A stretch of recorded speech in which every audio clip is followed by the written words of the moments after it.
दोस्तों Al2SO4 3.18H2O का तुल्यक भार यानी इक्विवेलेंट वेट कितना होता है अभी हम देखेंगे।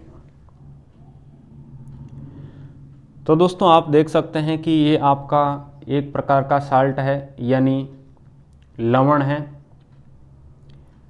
तो इसके लिए क्या करना होता है दोस्तों, हम इस फॉर्मूले को काम में लेते हैं। देखिए आपका एसिड के लिए तुल्यक भार कैलकुलेट करने का फॉर्मूला अलग रहेगा, बेस के लिए अलग रहेगा।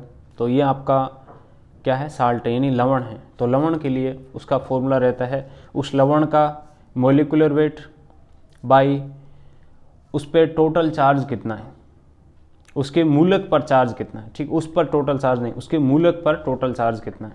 ठीक है, तो चलिए हम इसका मोलिकुलर वेट कैलकुलेट करते हैं। तो दोस्तों आप जानते हैं अपना एक एल्यूमिनियम के लिए कितना रहता है 27, तो 2 है तो गुणा 2 हो जाएगा, कितना आ गया 54।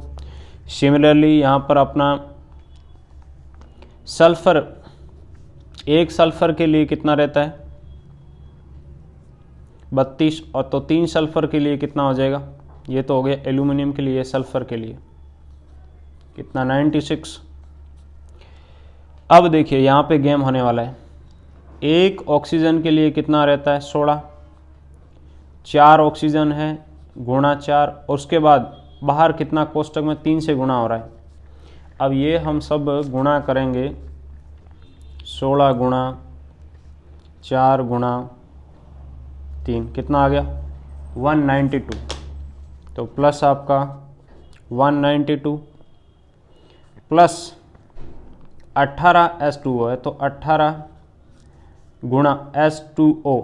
तो हाइड्रोजन के लिए देखिए एक के लिए 1 होता है, तो 2 के लिए मास कितना हो जाएगा 2 हो जाएगा, और ऑक्सीजन के लिए 16।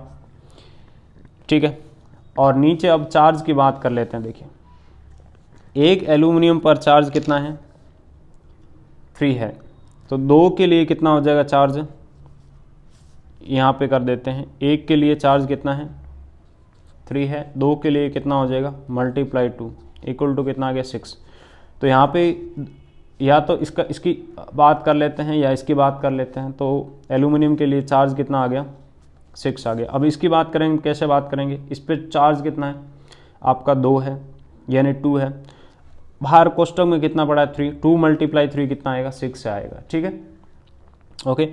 अब ऊपर जब हमने टोटल किया तो आपके पास कितना आ गया 666 आ गया। नीचे डिवाइड कितना है 6 है, तो आपका कितना आ गया 111। ये इसका इक्विवेलेंट वेट है। तो इस तरीके से हमने Al2SO4 3.18H2O का इक्विवेलेंट वेट कैलकुलेट किया। धन्यवाद।